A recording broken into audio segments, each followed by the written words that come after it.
Russ's Tool Shed.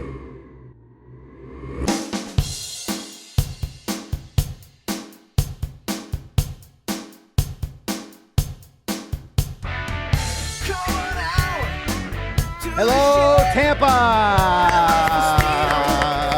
Yeah, keep it going. Follow me with that camera. Yeah, there you go. There we go. There we go. Hey, here we go. We got all sorts of good stuff. Let's see, which hat should we put on? The original Microsoft one. There we go. And then we got some great shirts all the way back. Oh, baby. That's it. Keep it going. Keep it going. Yeah, that's it. There we go. Over here. Equal treatment. Okay, very good, very good. All right, thanks a lot. That was awesome. And let's go ahead and get going. We've got a great session on tap to kick off today here. Rockin' with Russ in App Studio. And it is with great pleasure I bring this particular session. A little bit about myself for those that have not seen me, don't know me. My experience is basically I'm a former developer evangelist for Microsoft as well as Raygun and Xamarin and Component One.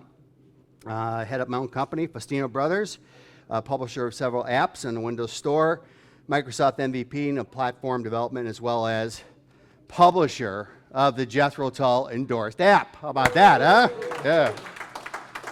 And that's what I'm gonna share a story with you today on this. This is more like a case study. Right away, though, I'm going to tell you where you can get the goods. This slide deck, I've already posted it up on SlideShare. So just copy down these 7 or 8 digits here at the end up at Bitly, or take pictures of it or whatever. So that's where you can get this deck. Where I got a ton of resources in there as well. Okay. So this session, as I said, is a recap, right, of what we went through really the past year and a half putting this app together, and started back in 2012 where we actually got to go backstage and meet Ian Anderson of Jethro Tull. And that's on the far left shot there. It's me and my 3 brothers. Gary is right next to me, and I'm 60 pounds lighter right now than I was in that shot, so that feels good. And my brother Rich is on the far right. And Ian Anderson, on typical pose, right? He's got one leg up. You know, drinking out of a solo cup. So we got to, that was right here in Clearwater. We went to Ruth Eckerd Hall, got to go backstage and meet them. And my brother Rich is a musician, Gary is the artist, he did all the graphics in the app, and then I do the coding. And so the musician is the one who got us backstage, right, and through his connections. And then also we got our in by sending an email to that same connection, passed it along to Jethro Tull when we did our first prototype in Windows, and we said maybe they'd like to see this, you know, so we sent it over to those guys, and the rest is history after that. They loved it. It says, can you do iPhone too? I said, yeah, heck yeah, we can now. Enter Xamarin, right? That's for that story. And then May 7th was a good milestone. That's when we actually had all of our apps published and approved in all the stores. So we did it, you know, at that point. Now I'm going to show you a quick video of the App Studio version. How many people here have used App Studio? Not many people. It's a great tool, especially with the Windows 10 coming out. There's a way you can create apps all through visually. It's a web-based tool, and then you download the C# code in a very well-constructed universal app. And it's a lot better than doing a file new universal app in Visual Studio and getting basically a real skeleton of nothing much. This will actually give you some meat to the app. So it's pretty nice. It's a great start. So I'm going to play this, and this was funded by the Microsoft App Studio team. They came out and we actually showed the app to Ian Anderson up in Boston in November, and so that was really exciting. So the first part of this is a little bit of history about the 3 brothers and how we're big Tull fans. The middle part is a little bit on how you use App Studio, and then the end is where I actually show it to Ian Anderson. So ready? Here we go. Hello, my name is Russ Fustino, maker of the Endorsed Jethro Tull app, available on Windows Phone and Windows, built with App Studio. For my 14th birthday present, Rich and Gary got me a ticket to see Jethro Tull, 1970. That was the first show right there. So that from that point forward, man, we went to over 35 concerts together. We came into Boston, went up to Lynn, Mass last night, to the Lynn Auditorium, and we very excited, man, about seeing Ian Anderson perform the best of Jethro Tull, and the icing on the cake, of course, is showing him our app. We'll go ahead and get us started. And now you can see there are several different data sources that are highlighted here. You got singles, albums, concerts, blog information, videos. Let's go ahead and add in an RSS feed for Jethro Tull dates. And just like that, we will see that it actually pulls back that data. Up comes their information right from that RSS feed. It's just that easy. I really just like the way this whole thing is organized by focusing on the data first, driving what the content is. And several different data sources you can see here: RSS feed, YouTube, Flickr, Bing, Facebook, Instagram. Then you also have themes you can apply with different colorings, backgrounds. You can go and select an image. You can go out to the cloud. You can go out to your computer, upload them from there. And then also we have tiles, play with in terms of flip tile and cycle template. I'm creating a universal app, which means it'll run on the Windows Phone as well as on the tablets. So let's show you the Jethro Tull app. This is the first place fans have now to see all of your official videos in one spot. Oh, terrific, yeah. And then these are all resources, right, that you have available either on your site, other sites, other properties, including your official Tull, official Facebook store, Xbox Music. One click and you are tied into the local music service. The good news is we got the code base done, and a lot of it's shareable. We can reuse. Would you like me to fix you up with Jimmy Page? Yes, yes, yes.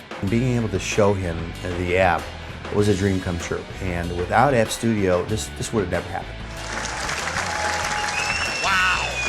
I'm Russ Fustino, and this is my Windows app. Now check this out. When the Surface Pro comes over, it's going to open up the Tull app. Right there. Isn't that cool? How about that? What do you think of that? All right? All right, so that was a lot of fun, and and what were the challenges going forward? Right now, I got this great Windows app. Now I want to go to iOS and Android, and what can I salvage from the Windows App Studio? That's the very first question that I had, and I took copious notes when I went through this process, and this is pretty much the order of the challenges that I had. And what version? The Windows version had a nice carousel navigation on it. What about iOS and Android? Can I replicate something like that pretty easily through Xamarin or Xamarin Forms? The Windows version handled images automatically. Boy, was that nice. Not the case for especially Android. All right, we'll talk about that a little bit more in depth. Background image on the content page did not work. Android just stretched it, made it look like an egg. Right, if I had a circle, it looked like an egg. These are things that I was stuck on and I had to spend time with. Xamarin Forms web view control did not have an enabled JavaScript property. So we'll talk about all of these controls and everything during this session. The file I/O is different in a different location in each project in the solution. So there's multiple projects, right, in your Xamarin Forms solution. You got a portable class library, which has all the code for all the UI, and then you have native platform code, Android, iOS, Windows, and that's where in each one of those projects it was in a different location. So this was driving me nuts. I had to do 3 times the work in terms of data by having it in 3 different locations. And then how to leverage XAML. Boy, how many people here know XAML? Show of hands, a good number of you. This was a godsend, being able to use XAML in doing these Xamarin Forms app, phone and tablet, portrait, landscape, all that stuff was fixed. And then most of the components in the store are for iOS and Android, but not necessarily for Xamarin Forms. What's up with that? Can I use those? And then how would I know if my app is crashing and what was it from, right? That was a very important thing that I wanted to know. So what we're going to go through here is basically what can I salvage from App Studio, and then get into Xamarin Forms. We're going to cover navigation, images, custom renderers, embedded resources. These are all the ways I solved those problems, okay, are using these technologies. XAML, building for a phone and tablet, and then third-party controls as well as dependency injection we'll talk about and what that accomplished. Some submission challenges, and then the app quality with Raygun error reporting was the last push that we put into the app. That was the last big enhancement before we released it. And I'm actually going to go into that in depth this afternoon, that piece of it, in the session I'm doing on improving your app quality. Very similar style session where I'm basing it on the challenges that I had, putting that into play. I'm going to play one more video here. This one's really quick. This gives you a feel for the iOS and Android version that got created. And what I want you to notice is I'm going to play this through, and on the left is the iPad, and the right is a phone. So it's similar for Android with a tablet view and a phone view. It'll look and feel the same way. And then notice the horizontal and vertical orientations as I do it and how everything changes automatically. And then you'll get an idea of the app and what the code that we're going to show you here and how we accomplish that. So let me go ahead and play this. Here we have the Endorsed Jethro Tull App. We're going to show you here both vertical, horizontal positions. You can see your official videos, fan videos, as well as lots of great content. And there you see the discography is coming up, the richest discography in the world. And then also on the left is the iPad version and on the right is the iPhone version.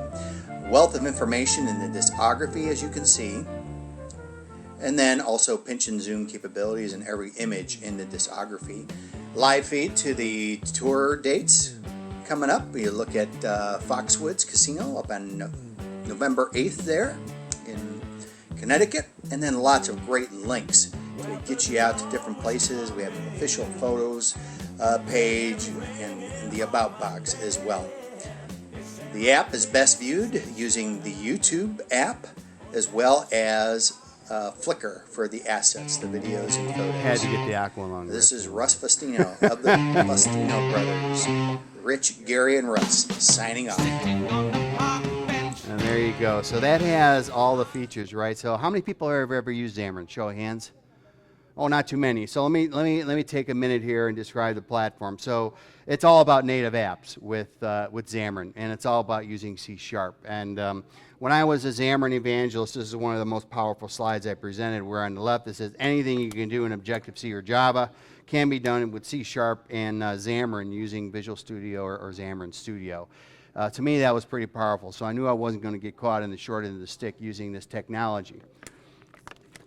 So the basic Xamarin platform, what the idea is, you share a lot of back-end logic in either a portable class library or shared project, and that'll typically give you about 75% code sharing between iOS, Android, and Windows. And you take that one step further, and then you put an abstraction layer on top of it for Xamarin Forms. Okay, so Xamarin Forms is based on the Xamarin platform, so you have that to start with.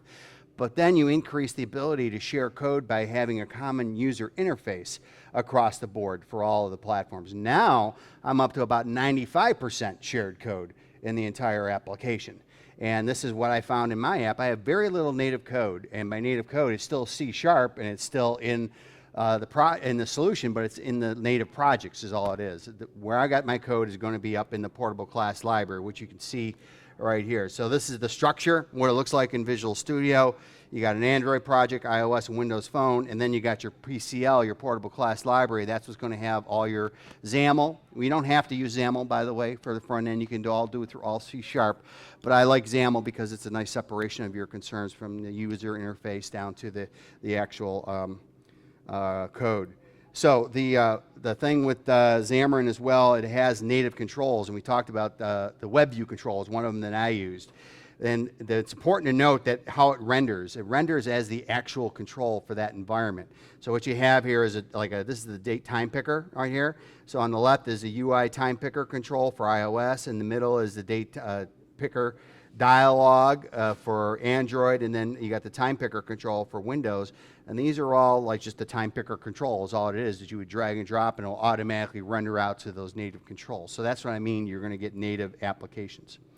So navigation, right, was the first thing I came across, and we had the carousel page in the Tull app in Windows, so that's the first thing I looked at. And what I found at that time, and I don't know if it's still true or not, but you can only bind one data source to it, and that wasn't going to work for me. I needed to have a panel, one data source per panel. I needed to have a data source for official videos, another one for, the other videos. Now, I could have probably Mickey Mouse around with a nice schema and relationships and all that stuff and presented the right view, but to me that was just too much work to get involved to bind something that should be bindable by multiple data sources to begin with. So I eliminated that. We went with the tab page control for a while. Problem with that was it hits you like a deer in headlights. When you open it up, you don't know what to do. You see all this massive data and little tiny tabs on the bottom, right? And it's like, oh, you really got to squint down to see what's in the app. And We really didn't like that experience. You know, from our testing, we found that was kind of confusing, especially for the first-time user. After a while, that was okay. You know, once you get used to it, then you know exactly where things are, and it was pretty snappy, actually. But the problem was, it did load the entire tab, all the tabs at once. So that was a bit of a performance hit. We actually timed that out, Gary, what, about 10, 15 seconds sometimes to get the app up and running. And we probably could optimize some of that with some caching and of that nature, but I was having some bugs as well with the tab dialog. Like, you know, on the iPhone where you have more than 4 tabs, you get the ... as a fifth, and then you can have as many more on that afterwards. And if I clicked on any of those, I was not able to navigate. The code was executing, the page wasn't coming up. You know, feature, I don't know, but it didn't work right. So I got rid of that, and I just went to a combination of content pages and navigation pages. If you start out with a navigation page, all your navigation will work. So that solved the problem I had with the tab dialog. And then the master detail page is another option to consider. I just didn't like the interface on it. To me, it just wasn't really intuitive, but maybe you'll find that different. So I kind of ruled that one out. So that's what I went with. It was a navigation page to lead off, and everything else is a content page that I would navigate to in the application. Images, boy, this was a big headache. The very first thing I did was I got done writing the first part of the app, and I got my list up with all my images and all the thumbnails, and it was croaking. It did not work really at all. I mean, for all intents and purposes, it was just dying because of the overload of images. And Android is you got to be very careful with Android on image use, because what it does is it will convert your image into a bitmap. So if you have a 700 by 700 image, that's 700 times 700 times either your 24-bit depth or 32-bit depth, depending on what your picture is. That starts to add up pretty quick. And you do have a max of 1 gig heap space that you could specify as an option in the settings, and that'll get you up a little further than the default, but that's still not a whole lot, especially if it's a very rich application, which ours is, with all the images that we have of all the CDs and all the albums and all that stuff. So, you know, what's the moral of this story? Well, a couple things. Number one, we had to thin out all the images, make them thin as possible, make PNG files, because those are optimized in iOS. And then the final thing was we had to, you know, do thumbnails, right, for whenever we needed thumbnails. We couldn't use our 700 by 700 images when we just got a tiny thumbnail like you see on the right there for the album cover. So we made all those 100 by 100. So I kept my brother Gary really busy during that part of the cycle. That's the setting right there. You put 1G in the Java max heap size for the Android settings, and now at least you got that to work with. So what about embedded resources? Well, I thought this was the answer. Boy, this was great. The performance just skyrocketed when I put in embedded resources. So I said, hey, this is great. I'm putting everything in as embedded resources. And the reason my theory is why it works so fast, because it's actually reading it out of memory as opposed to doing physical I/O. Because if it's embedded resources, it's part of the DLL, right, that gets shipped. And so that made sense to me. But the problem is it made it really big. And it was too big. It was over 90 meg for Android and 120 meg for iOS by doing that. And for anything over 50 meg, you need to have expansion files. I don't even know how to do that and whether you can do that with Xamarin Forms. So that was a bit of a deterrent. And then anything over 100 meg for iOS will not install over cellular, just Wi-Fi. So we ended up moving most of the images to a server, you know, for the discography details. So we download them from the internet, basically. All the thumbnails I kept as embedded because those are load up fast. I don't want those loading up slow. I want those lickety split. As soon as the page comes up, I want those to be there. So that's what you'll have to go through, is that kind of a thought process, right, when you're working with images. Background stretched images. This is interesting here. So there is a background image property on the content page. Figure, okay, that's the one I need to set, right, to make my background image. And the problem is, this is what you get, something like this. There it is coming in. You see that? That's Jupiter. It looks like an egg. And it should be round, right? And this is what was happening to me. So this is another MVP. Had this post up here in the D-Zone. Again, I got the links to these in the deck that you can download. But the relative layout was the key. And that was the relative layout to the rescue. So you use the relative layout, and the first thing you do is put the image in there. So instead of setting on the content page, there's a background image property, you don't use that. All you do is you set a relative layout, then you throw your image source in, and what a relative layout does is you'll overlay things unless you specify differently. So everything will get overlaid on top of that background image, which is perfect. That's exactly what I needed. So that is what I use, and then the label gets returned back inside of the grid. You can only have one container control returned back per page. In this case, it's the grid is what's coming back. If you try to return two scroll views, for example, only the first one will work. And that took me a while to figure out that what I needed to do is wrap both of those into a owning scroll view and have two sub-scroll views below it, and then it can control each one programmatically. So anyway, that's the scoop there. Custom renderers, how does that come into play? Well, the custom renderers extend the control to the platform-specific use. In other words, the controls in your Xamarin Forms PCL will expose properties and methods that are common across all the three platforms. And I forget which one it is, but one of them doesn't have an enabled JavaScript property. So in order to do that, you have to actually pass through the application. And let me bring it up here and I'll show it to you how custom renderers work. So basically, I've got the PCL up here, and then I've got a, where are the assets? Oh yeah, and the assets here is if you want to do embedded, all you do is you click on the build action, you make it embedded, which you can see right over here on the bottom right. And that's how you do that part. So for the renderer, so I have my web view is just defined simply as an interface up on the PCL, and you can see I'm just deriving it from my WebView class, and then what you do is down in the actual code, you create an instance of that, and so that would be in the, for example, I've got some navigation page right here, this FBI WebView that has the WebView control. So all you do is just specify your local namespace, right, to pick it up, and then you come down over here and then you say local and then my WebView, whatever you're calling it. So that's how you access it in your library. Now, there's no code up in here. The code is actually down below, and that is in like the Android project. So the Android project, if I bring that up, you will see there it is, my WebView renderer. And then the code in here, we'll go ahead and have an assembly tag that says, okay, I'm calling it my WebView, and it's the you post-pen the renderer tag onto my WebView. This is the naming convention. And then you come down over here, and this is where you expose the actual Android WebView control. And now I can talk to that, and that's where I would set the JavaScript enable property, the zoom property, all that kind of stuff up right at the heart and soul. So if you're caught short of properties natively in the PCL, building a custom renderer using this approach is how you get around it. So that was the challenge, and that was the solution. Any questions so far? So far, so good? All right. Let's keep it going here then. So the next thing we came across here was the XAML. Oh, this is the fun part, right? So now I've got a question in my mind is, okay, I got this thing kind of working. Now, how do I build a phone view and a tablet view at the same time?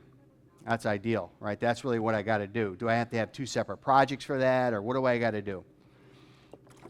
Well, number one, you have some ways to check for platform differences, number one, and then you can also detect for orientations and sizes for the other part. And I'm going to show you how to do that right here. So what we see here is that we got on platform inside of the XAML, and I set up a couple bools.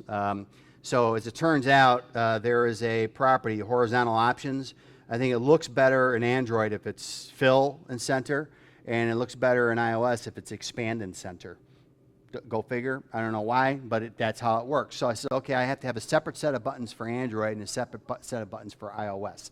And this is how I did it. I says, okay, show the iOS, and Windows work the same way. So I said, show the section iOS. So I set iOS to true and Windows Phone to true.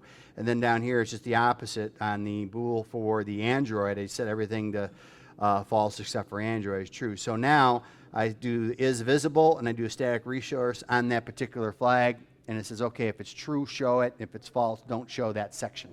And that's it, plain and simple. And then the next piece was taking that and then looking at the orientation, right? So here's the orientation piece. And what you can see there is a list view called Discography List 1. And above it is the stack layout you see right up here. This is the tablet layout, this layout. And you may have noticed in the video that I had multiple columns in the tablet view and just a single column in the phone view. And so what you would have here is you got a list view for the list 1, and then list 2 would be below it. And then way down at the bottom would be a phone disk list. All right, and then you just turn those off programmatically depending on if you're a tablet or not in the code behind. And you can see that over here. So here you see if the device idiom equals phone, then I'm going to enable the visible property to true for the phone, and tablet goes to false. Very, very simple, straightforward, and brain dead easy, right? I don't like complicated things. To me, something just really simple like this, it makes sense to me, and I do it, and it works. So that is the a piece there. Now, in terms of the portrait and landscape orientation, how I did that was I basically, in the code, I have a bool, is portrait, with the page being passed in, I just look at the width and height. And if the width is less than the height, then it's going to be a portrait, and the other one's landscape, or vice versa. And then I come down over here and I have the size changed event is the key event handler you need to put code in. And so that gets kicked in the first time the page loaded, and every time you have an orientation change, that'll kick in.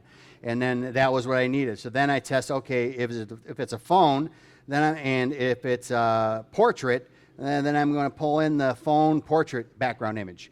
And otherwise, it'll be the landscape one. And then similarly down here, I got one for a tablet. And that's how I accomplished that. So again, a little bit of code, but it took a long time to kind of figure this out. So hopefully you won't have that pain going forward. Android tablets were a problem. I didn't know if they were going to work or not by the using the statement if device idiom equals tablet. It didn't work for the Nexus 7 and Nexus 9 emulators, which are tablets, as well as I bought a cheap Toshiba 7-inch. It didn't work, so I'm starting to say, man, does this code really work? So I said, well, let me go buy a new one. So I bought a new HP high-res tablet, Android tablet, and guess what? It worked. And I bought a new Fire Kindle. It worked on that. So I didn't worry about it anymore. I said, okay, it's just the newer ones have it set up so it can detect whether it's a tablet or not. All the other ones, older ones, will just have the phone view. Yeah. Is that a 4.x versus 3.x? No, I don't think that is, because they were both, I was running 4.2 on all those test devices to begin with. So it's not that. I think it's really a hardware thing. That's my best guess. Third-party controls, we used quite a few of these in there. We had Xamarin plugins by James Montemanago on settings, as well as so I can store off user settings in like the equivalent of isolated storage, which comes in useful. And then also the circle image controls that you see there on the links piece of the application. That kind of jazzes it up. Circles are in, right? So and these were very, very easy. Got it. And then Mr. Gestures was, I was so spoiled with doing Windows first because you had pinch and zoom. You had all that stuff built in. You didn't have to do anything special, right? And that's not the case here. You got to do everything, with Xamarin and Android. So this Mr. Gestures was like $15, and that allows you to do twist and zoom and pinch and zoom and all that kind of stuff, and single tap and double tap gestures, and it's a pretty cool control. So I'd recommend that one highly. The guy was really helpful too in getting me going and getting me started on that. So really recommend that one. All right, dependency injection, right? Getting down to the last piece here of the session. And basically any component that's available in the store, you can actually use in Xamarin Forms. And this is how you do it. For example, the Raygun error instrumentation. Right now, we have the Xamarin Platform support, but not the PCL support for Xamarin Forms. However, you can still use it, and most of the controls are like that, all right, that are up on the store. So the very first thing you do, it's very similar to what we saw for the custom renderers, where you go over here and you create your interface and your PCL, and then all the interfaces is a list of properties and methods, no real meat to it. And then down here is where you call it. We're going to use the dependency service get using that interface, and we're going to call a method. And the method is actually resides. This is in the Android project. You can see right here. So that's where the actual code is that does the actual call with the Raygun client and all the user information, as well as this over here. So that is the dependency injection. So it's actually pretty easy to implement, and I think it's one of those things that there's two big words, and all it means is proxy, right? It's going to handle the work for you down below, and that's it. It's a see-through on the top level. Some of the submission challenges, we got to go with Android, Google Play. You need to use the Android in-app purchase process for payments. We put a donate page in that was using PayPal, as I figured it was one line of code across the board, one HTML line, and it was good for a while, but then they caught up with that, and this is not according our guidelines. You got to remove that. So we had to remove that. Amazon Store, we needed to provide proof we had rights to use Jethro Tull as the name of the app, so we provided that to them. Same thing happened, I think, with iOS as well. And then in addition to that, in iOS, we had to remove all competitive platforms for music. They only allowed us to use the iTunes selection. We had them all in there originally. You know, you can go over Google Play or Xbox Music or Amazon Music, and we had them all in there, but they said, no, we only want you to have iTunes. So we did that, and we had to remove the Apple logo and iTunes logo as part of our design, too. That also was one of the requirements. So iOS approval is slow, 7 to 10 days. So, prepare and plan accordingly. So I would get the iOS version out, and then within 7 days, I might have 2 or 3 revs done on the Android side, and then I play catch up, and I do the next one with iOS again. So that's how much I was doing that.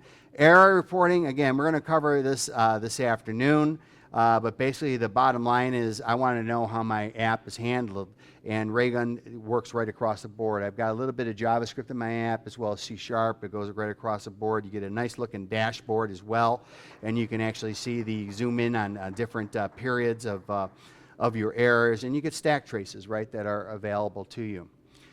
So in summary, basically what we saw here was a few things. Number one, App Studio is a great tool to start out with. What was able to salvage from that? Really just the data, unfortunately. That was about it. The data was basically was good, but I had hoped to get a lot more. The problem with the App Studio code at the time I looked at it was the fact that it had some DLLs in it that used namespaces other than system. Like anything with a Windows namespace, for example, is not cross-platform supported.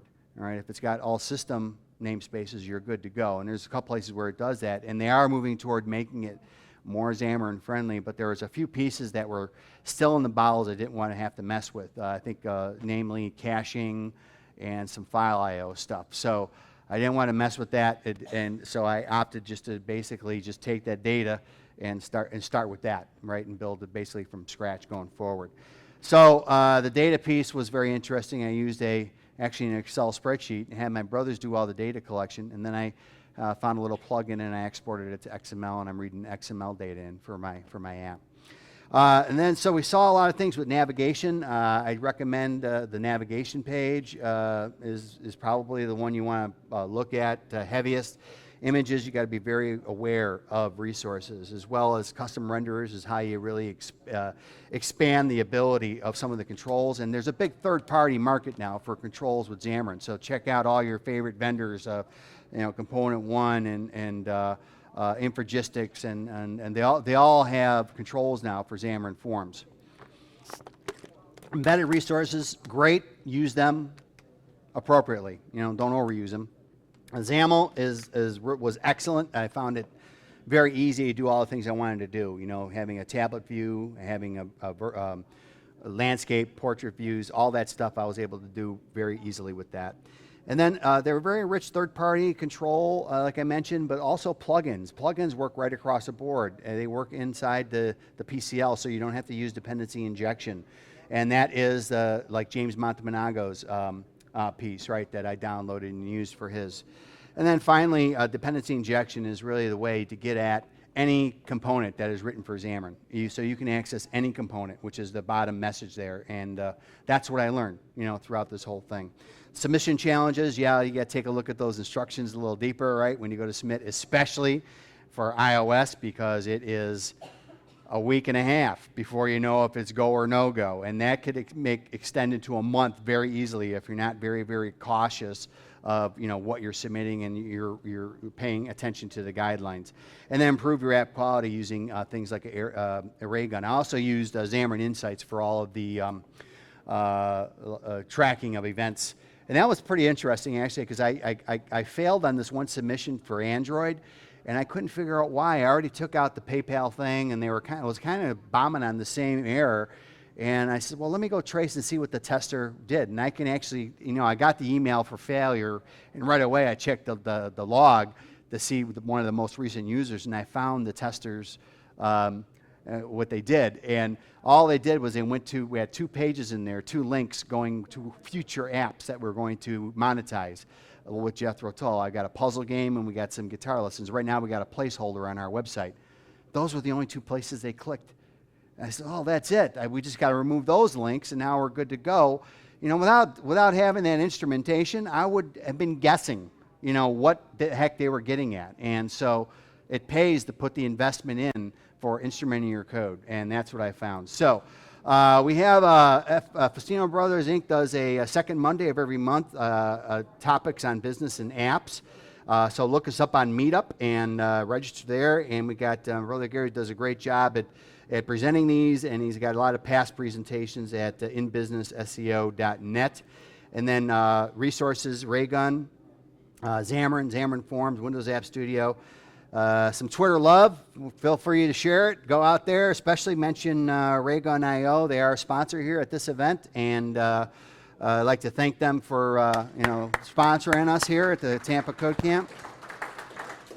And my Twitter is Russ Fustino, and then we got Fustino Brothers for our corporate Twitter. And then resources. These are all in the deck, so I'm not going to bother doing these. You can download these, but I got a ton of these. And folks, that is it. Thank you very much. Yay.